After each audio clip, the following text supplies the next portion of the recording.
તો સોરઠની પ્રગતિ થાય તે માટે તમારો રોડ મેપ શું છે?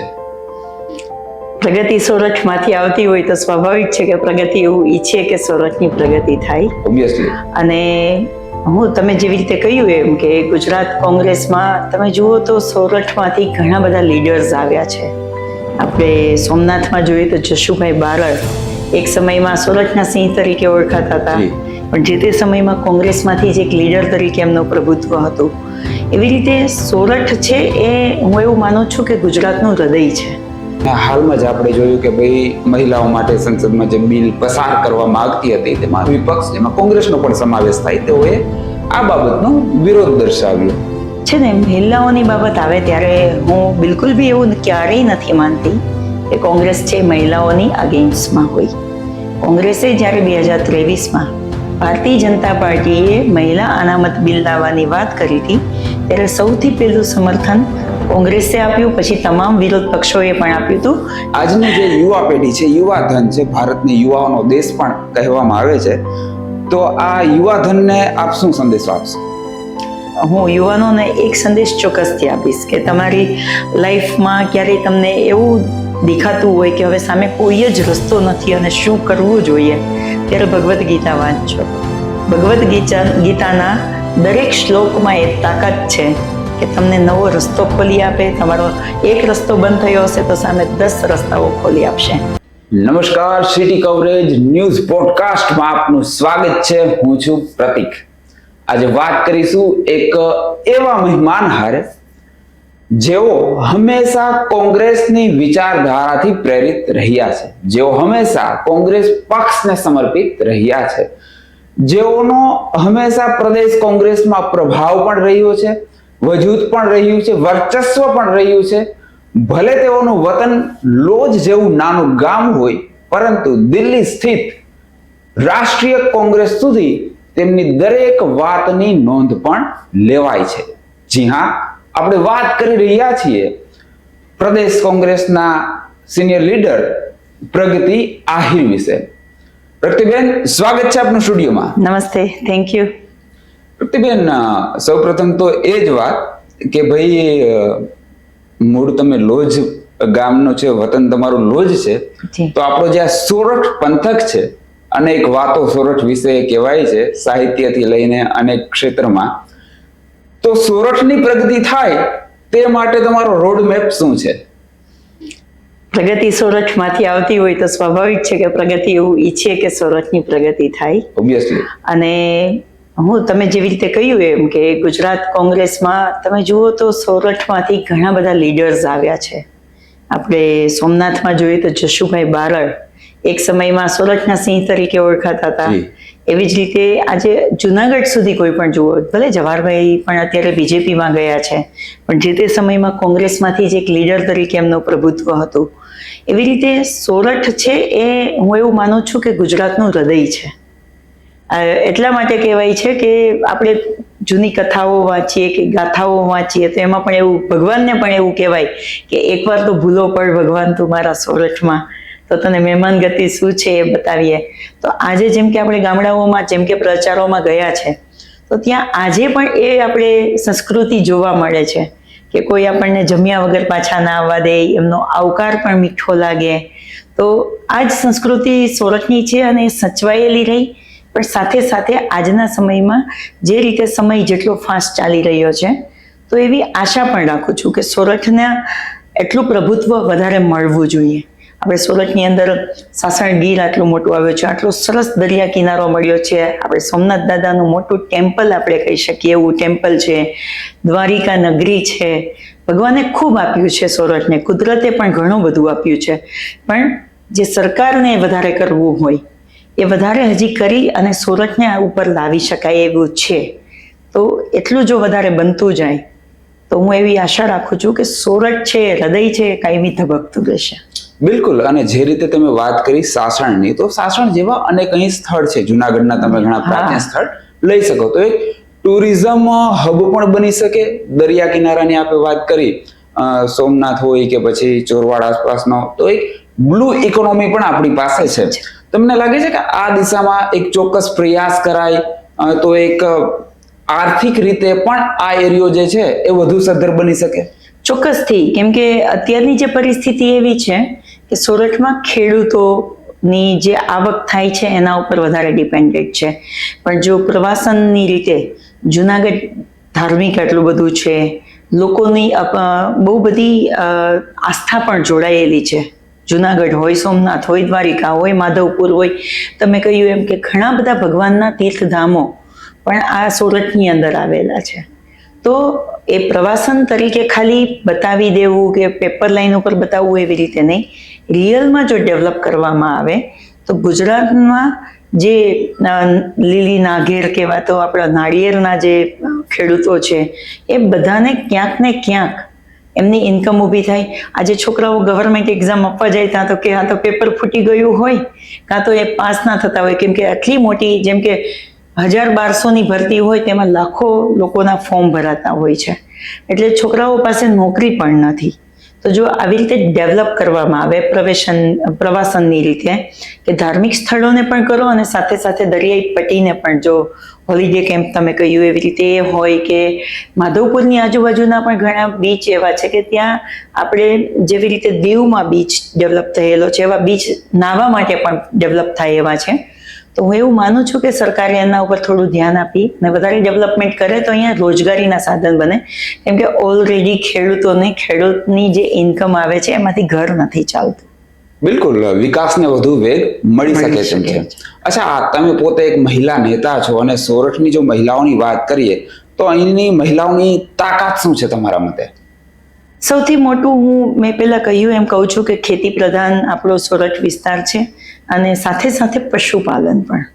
આપણી જેમ કે અત્યારે ગામડાઓમાં પ્રવાસ કરતી હતી તો ઘરમાં ભાગ પાડેલા હોય કે જેન્ટ્સ છે ખેતીનું બધું જોશે તો મહિલા છે પશુપાલનમાં ધ્યાન આપશે, અને પશુપાલનમાં જેટલું દૂધ આવે એ દૂધનું ઉત્પાદન થાય અને એ ડેરીએ પહોંચાડે કે ઘરમાં ઘી બનાવીને વેચે તો એની જે ઇન્કમ આવે એ મહિલાના હાથમાં આવે અને મહિલા એમાંથી ઘર ચલાવે. અત્યારે જેટલા ગામડાઓમાં હું ગઈ છું, મળી છું, તો પશુપાલનને વધારે પ્રાધાન્ય મળવું જોઈએ. અને દૂધના ભાવ તમે જુઓ તો ખેડૂતોને જ્યારે દેવાની વાત આવે છે પશુપાલકોને, ત્યારે એના ભાવમાં વધારો નથી થતો, પણ આપણે અહીંયાથી કોઈ દૂધની અમૂલની કે કોઈ પણ થેલી લેવા જઈએ તો આપણને એ મોંઘું દૂધ મળે છે. તો એ જે વચગાળાના ભાવ વેપારીઓને મળે એ ભાવ છે મહિલાઓના હાથમાં સીધા જાય, સારા ભાવ જાય તો એ ઘરને સારી રીતે બેલેન્સ કરી શકે. બિલકુલ, તમે પોતે એક મહિલા નેતા છો અને હાલમાં જ આપણે જોયું કે ભાઈ મોદી સરકાર મહિલાઓ માટે સંસદમાં જે બિલ પસાર કરવા માંગતી હતી તેમાં વિપક્ષ, જેમાં કોંગ્રેસનો પણ સમાવેશ થાય, તેઓએ આ બાબતનો વિરોધ દર્શાવ્યો. તમે આ સમગ્ર પ્રકરણને, સમગ્ર બાબતને કઈ રીતે જુઓ છો? છે ને, મહિલાઓની બાબત આવે ત્યારે હું બિલકુલ બી એવું ક્યારેય નથી માનતી કે કોંગ્રેસ છે મહિલાઓની અગેન્સ્ટમાં હોય. કોંગ્રેસે જ્યારે 2023માં ભારતીય જનતા પાર્ટીએ મહિલા અનામત બિલ લાવવાની વાત કરી હતી ત્યારે સૌથી પહેલું સમર્થન કોંગ્રેસે આપ્યું, પછી તમામ વિરોધ પક્ષોએ પણ આપ્યું હતું કે દેશની આધી આબાદી છે મહિલાઓ છે અને એમની અનામત આવશે તો સારું કે ગુજરાતની અને ભારત દેશની મહિલાઓ સક્ષમ બનશે. પણ ભારતીય જનતા પાર્ટીની મંશા બરાબર નથી લાગતી. મહિલા અનામત બિલની આડમાં એ લોકોએ એમના સીમાંકનને કરી લેવું છે, જાતિ જનગણના નથી કરવી, પણ એ લોકોએ એમનો ફાયદો જોવો છે કે સીમાંકન કેવી રીતે કરશું તો ત્યાં આપણને કેવી રીતે વધારે સીટો મળશે અને સીટોનું પ્રાધાન્ય લોકસભામાં આપણું કેટલું રહેશે એ જોવું છે. બાકી આજે પણ કોંગ્રેસ પાર્ટી કહી રહી છે કે આજે તમે મહિલા ઇનામત બિલને લાગુ કરો, એમાં 33% અનામત ઓબીસી મહિલાઓને પણ આપો.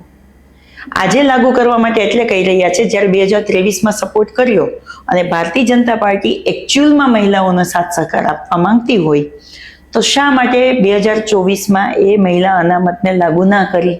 તો આજે આપણી લોકસભામાં 543 બેઠકમાં મેક્સિમમ મહિલાઓને આપણે જોઈ શકતા હોત.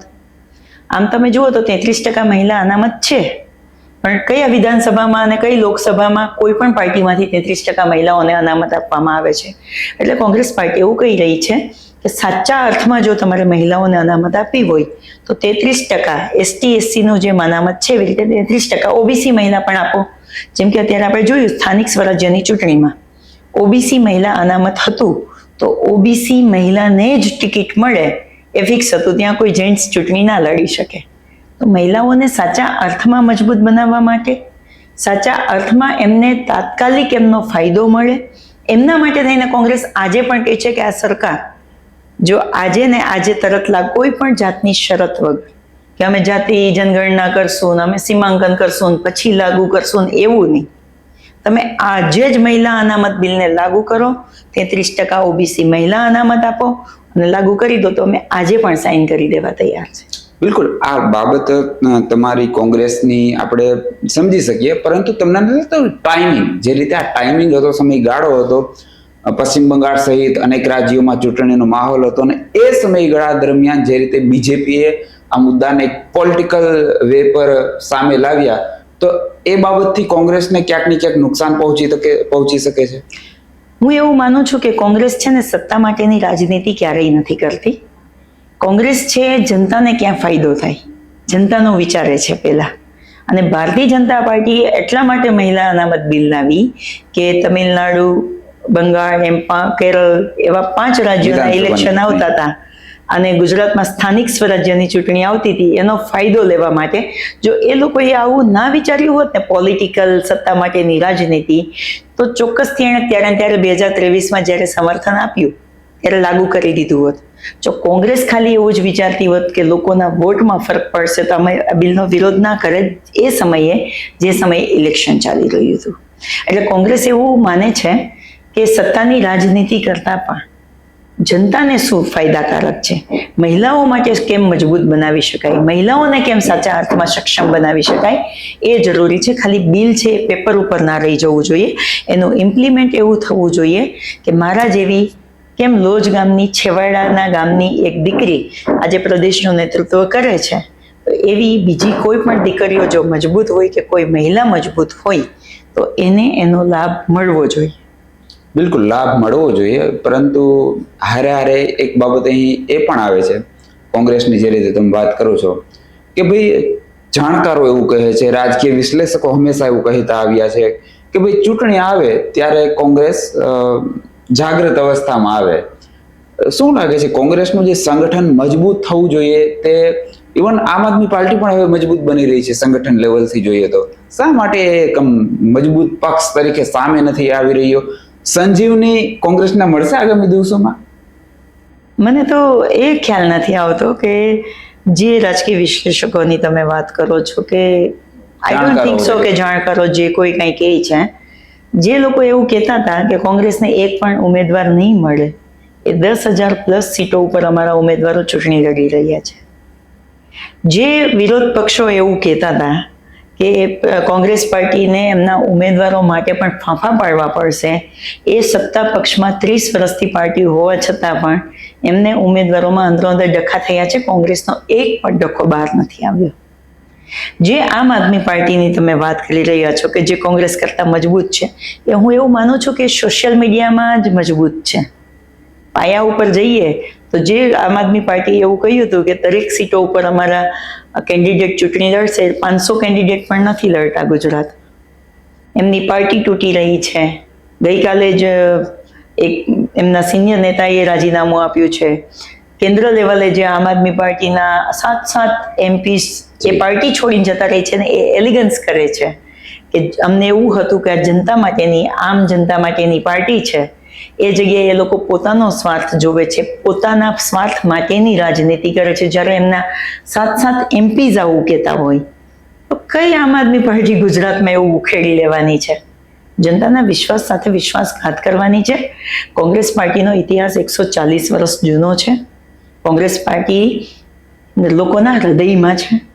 કોંગ્રેસ પાર્ટી, તમે આ ઇલેક્શનમાં જોજો કે 30 વર્ષના શાસન પછી પણ અડીખમ અમારા ઉમેદવારો આ ભારતીય જનતા પાર્ટીની શામ, દામ, દંડ ભેદની નીતિની સામે મજબૂતીથી ઇલેક્શનમાં ફાઇટ આપી છે ને, એ કોંગ્રેસની પહેલી જીત છે. અચ્છા, આપણે આ જ ઇલેક્શનની વાત કરીએ. આ જ ઇલેક્શનમાં આપણે જોયું કે ભાઈ 700 થી વધુ બેઠક બિનહરીફ થઈ, જે લોકશાહી માટે સારી બાબત ન કહેવાય એવું બધા જાણકારોએ માન્યું, એ વાતને માની. ઇવન સામાન્ય પ્રજાએ પણ આ વાતને સ્વીકારી. વિપક્ષ દ્વારા એટલે કે કોંગ્રેસ અને આમ આદમી પાર્ટી દ્વારા એવા પણ આક્ષેપ કરાયા કે ભાઈ તંત્રનો એન રીતે એજન્સીનો ખોટો ઉપયોગ સત્તા પક્ષ બીજેપીએ કર્યો. તો આવા જ્યારે સંજોગો સર્જાતા હોય ત્યારે વિપક્ષી દળો શા માટે ન્યાયતંત્રનો સહારો નથી લેતા? અત્યારે શામ દામ દંડ ભેદની સાથે અધિકારી રાજ પણ છે. જે સંસ્થાઓ જે સૌથી મોટો ભ્રષ્ટાચાર કરી રહી છે, અધિકારી રાજ જે સૌથી મોટો ભ્રષ્ટાચાર કરી રહી છે, ફરિયાદો થાય છે પણ એને ધ્યાનમાં ક્યાં લેવાય છે? કોંગ્રેસ દ્વારા અને બીજા વિરોધ પક્ષો દ્વારા કેટલી વાર આવેદન પત્રો આપવામાં આવ્યા છે. ચૂંટણી પંચને કહેવામાં આવ્યું છે, ચૂંટણી પંચ પણ આંખ આડા કાન કરી દે છે. બેફામ ભારતીય જનતા પાર્ટીના કાર્યકર્તાઓ કે નેતાઓ બૂથ ઉપરની કામગીરી કરતા હોય છે ત્યારે એમની ફરિયાદો અમારા ત્યાં ઉભેલા કાર્યકર્તાઓ કરે તો એ લોકોનું ગુંડારાજ ચાલુ થઈ જાય છે ગુજરાતમાં. જે સરદાર અને ગાંધીજીનું જે ગુજરાત છે એ ગુજરાતની અંદર આજે ધીમે ધીમે જે ગુંડારાજ વધતું જાય છે ને, એ જોઈને મને ચિંતા થાય છે કે આવનારા દિવસોમાં કેવું ગુજરાત હશે. એટલા માટે કોંગ્રેસ પાર્ટી મજબૂતીથી વિરોધ કરી રહ્યા છે, જનતાનો અવાજ બની રહ્યા છે. ભલે અમને અમારા લોકો ઉપર કેસો થાય, અમને જેલ ભેગા કરી દેવામાં આવે. તમને ખ્યાલ હશે કે આટકોટની 6 વર્ષની દીકરી, માસૂમ દીકરી ઉપર નિર્ભયા કાંડ થયો. એ દીકરી અને પરિવારને મળવા જવા માટે એના બદલામાં સરાહનીય કરવું જોઈએ સરકારે કે એમની એક પણ દુર્ગા વાહિનીની બેન કે મહિલા સંગઠનની બેન એ દીકરી પાસે નથી પહોંચતી, પણ વિરોધ પક્ષની એક બેન છે એમની પાસે પહોંચે તો સરાહનીય કરવું જોઈએ. એની જગ્યાએ સરકારના કહેવાથી પોલીસ ફરિયાદી બને અને મારી ઉપર કેસ થાય અને તરત જ ચાર્જશીટ થઈ જાય. આટલા ચાર્જશીટ ગુજરાતની બનતી જે દીકરીઓ ઉપરના બનાવો બને છે ને, કે ગેંગ રેપ થતો હોય કે માસૂમ દીકરીઓ પીખાતી હોય ને, એની ઉપર આવી ચાર્જશીટો તૈયાર થવી જોઈએ, ના કે એમના સપોર્ટમાં જતા લોકોને. એટલે એ જ દમન બતાવી રહ્યું છે કે ગુજરાતમાં કોઈ પણ બનાવો બને તો ત્યાં કોઈ અવાજ નહીં ઉઠાવવાનો, ત્યાં કોઈએ નહીં જવાનું. પણ કોંગ્રેસ પક્ષમાં છે. અમને ગાંધીજી, સરદાર વલ્લભભાઈ પટેલ, નહેરુજી અમને શીખવાડતા ગયા છે કે દેશની જનતા માટે તમારે જેલમાં જવું પડે તો જજો, તમારે હકની લડાઈ માટે લાકડીઓ ખાવી પડે તો ખાજો, પણ જનતાનો અવાજ બનજો. અને અમે લોકો, હું તમને આજે તમારા માધ્યમથી પણ કહું છું, ટીવીના માધ્યમથી પણ, કે ગુજરાતની અંદર જ્યાં જ્યાં મહિલાઓની ઉપર અત્યાચાર કે અન્યાય થતા હશે ત્યાં સૌથી પહેલા પ્રગતિ આહિર ઊભી રહેશે. જેલમાં મોકલવી હોય તો જેલમાં મોકલજો, કેસ કરવા હોય તો કેસ કરજો, પણ અન્યાયની સામે અમે લડત તો આપશું જ. અચ્છા બેન, હારે જો તમારે વ્યક્તિગત રાજકારણની વાત કરીએ તો શું આગળ ભવિષ્યમાં પક્ષ દ્વારા કોઈ ચાન્સ આપવામાં આવે તો પછી વિધાનસભાની ચૂંટણી પણ આવતા વર્ષે આવી રહી છે તો ઝંપલાવશો ખરી? મારા માટે કોંગ્રેસ પક્ષ છે એ શિરોમાન્ય છે. માનીય રાહુલ ગાંધીજી જે આ દેશ માટે અને જે પક્ષને મજબૂત બનાવવા માટે કામ કરી રહ્યા છે એ મારા માટે હંમેશને માટે સર્વોપરી રહ્યું છે. આપને ખ્યાલ જ છે કે હું કેશોદ વિધાનસભાની, જુનાગઢ જિલ્લાની કેશોદ વિધાનસભાની તૈયારી કરી રહી છું. આવનારા દિવસોમાં પણ મારી તૈયારી ત્યાં ચાલુ જ છે અને હજી પણ હું ત્યાં મારી તૈયારીઓ ચાલુ જ રાખી છે વિધાનસભા માટેની.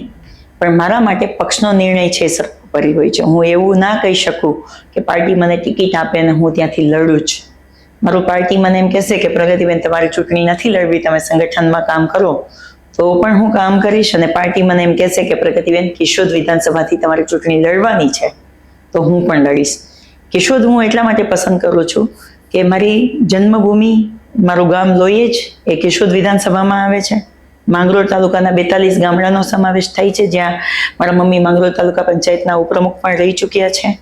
અને કેશોદમાં 2017થી લઈ અને અત્યાર સુધી કન્ટિન્યુઅસ દરેક ગામડાઓનો પ્રવાસ પણ મેં કર્યો છે. શહેરના પ્રોબ્લેમ્સ હોય, જેમ કે ત્યાં બ્રિજ બનવાના પ્રોબ્લેમ્સ હતા, ત્યારે સૌથી મોટો અવાજ ઉઠાવ્યો છે.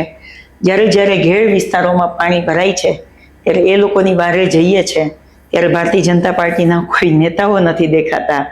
જે ઇલેક્શન વખતે મોટા મોટા પ્રચારો કરતા હોય ત્યાં મોટા મોટા બજેટો તો ફળવાય છે, પણ એ નેતાઓના ખિસ્સામાં જાય છે. પણ એ ઓજત નદીને પોડીને ઊંડી કરવાની વાત હોય, વર્ષોથી ચાલે છે. અને હવે તો વધારે દુઃખ સાથે કહેવું પડે છે કે એ નદીની અંદર જે પેલું જેતપુરનું કેમિકલ વાળું પાણી પણ આવે છે, જેથી કરીને ખેડૂતોના જે ખેતરો ધોવાતા હતા એની જગ્યાએ હવે પાક પણ બળી જાય છે અને ખેતરો ધોવાઈ જાય છે, એવી પરિસ્થિતિ થાય છે.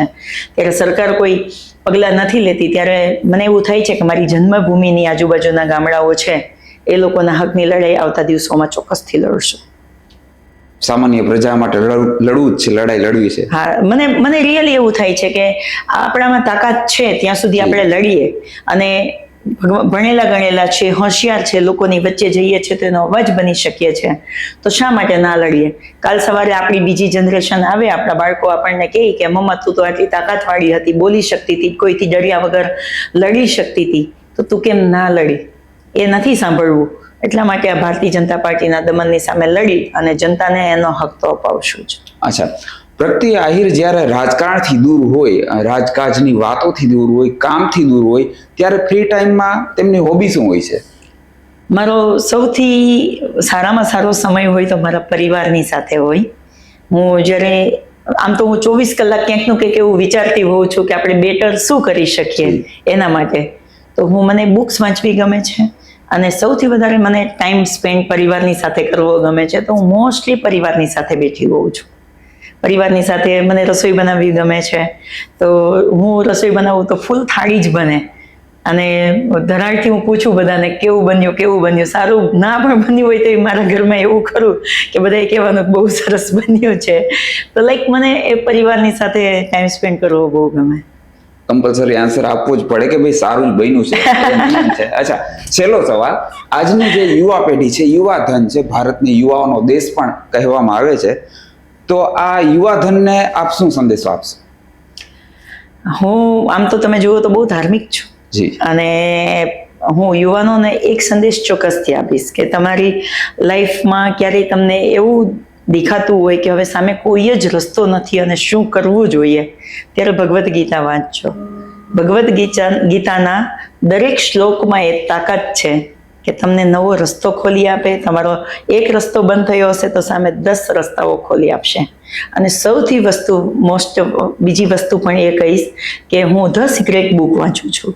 મને જ્યારે તકલીફ પડે છે ત્યારે એ ધ સિક્રેટ બુકને ફોલો કરજો, જેનાથી તમારી લાઈફની અંદર એ પોઝિટિવિટી આવશે અને તમને આગળ કંઈક કરવાની અને આગળના રસ્તાઓને તમામ પાર કરવાની તમને તાકાત મળશે. વાહ, ભગવદ્ ગીતાની આપે વાત કહી તો એક સપ્લિમેન્ટરી એડ ચોક્કસ કરીશ કે ભાઈ દરેક સમસ્યાનો સાર એટલે ભગવદ્ ગીતા, જે મહાત્મા ગાંધીથી લઈ સ્વામી વિવેકાનંદ સુધીના અનેક મહાપુરુષોએ આ વાતને સ્વીકારી છે. પ્રગતિબેન, અનેક વાતો કરી, ખૂબ જ મજા આવી. Thank you so much for your time. Thank you. My pleasure. ફરી મળીશું એક નવા ગેસ્ટ સાથે. ત્યાં સુધી રજા આપશો. નમસ્કાર.